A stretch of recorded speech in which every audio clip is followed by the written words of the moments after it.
Have you ever purchased a book only by what the title stated? Sure you have. We have all done this at least once. Well, I did that with Matt Chandler's Take Heart. It was actually not the title that sold me, but more its subtitle, Christian Courage in the Age of Unbelief. Are we living in the age of unbelief? I first learned of Matt Chandler a few years ago through a video series. This series studied the book of Philippians titled, To Live is Christ, to Die is Gain. On first impression, his teaching is full of passion, enthusiasm, boldness, and energy. It looked unnatural. So who is he? Chandler is the lead pastor of teaching at the Village Church, Flower Mound, Texas. He is also the president of the Acts 29 network. This network, stay with me on this, equips churches to plant churches that will plant church-planting churches. Did you follow that? Does it make sense? As I said earlier, the subtitle sold me to find out if we are in the age of unbelief, and how did we get there? How does one show this Christian courage? Take Heart walks the reader through a brief history lesson, how the age of Christendom started in the 4th century. Christianity spread throughout the Roman Empire and over half the world. The more governments tried to control, persecute, and destroy Christianity, the more it flourished. Then in the 18th century, the Age of Enlightenment began. This was a movement of philosophers and thinkers that used human logic and reasoning. They disputed God's wisdom. Human scientific observation was all-encompassing. It put man at the center of reality rather than God. This led to the full force of age of unbelief in today's culture.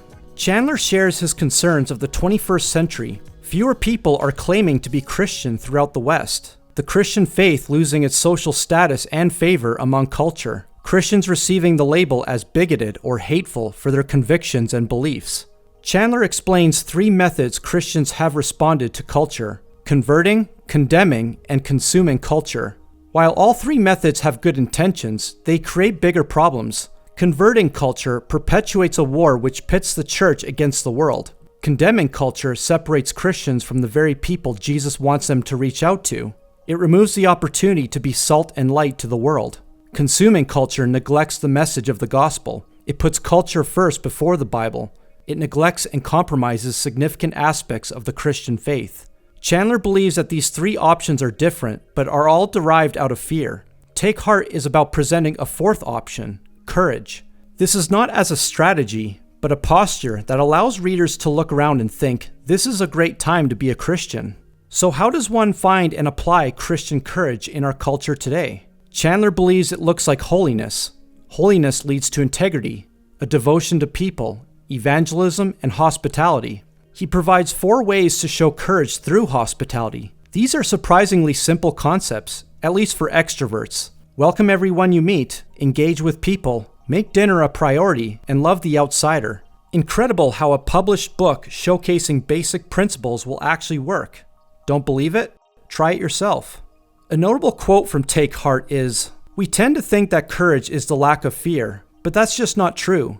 If there's no fear, there can't be courage. You must feel fear to be courageous. Real courage takes place when you are anxious, when you are worried, when you just don't know how to push through. But then there's something more valuable, something greater than that fear.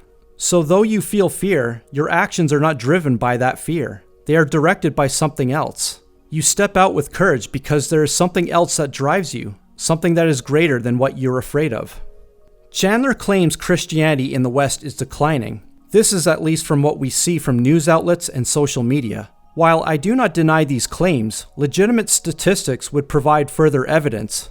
Some sources could have been helpful for the reader. This would help clarify that this is not Chandler's opinion. I appreciate Chandler's conviction. I take issue that he does not provide one single source of evidence. To be clear, I agree Christianity is declining and under attack, but Chandler should have spared a page or 2 providing sources to create a solid case, especially when a book of this topic is being published. Chandler hopes that readers will not walk away depressed by the decay of Christianity in the Western world. Throughout history, Christianity is at its strongest when on the margins and facing persecution. While today's culture may not be an easy time to be a Christian, he assures us it is a great time. He shares how our view and devotion to God often dictates our level of courage.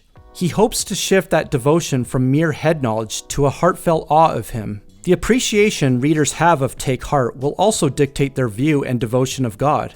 If it is a small view, it will most likely be a small appreciation. Simple as that.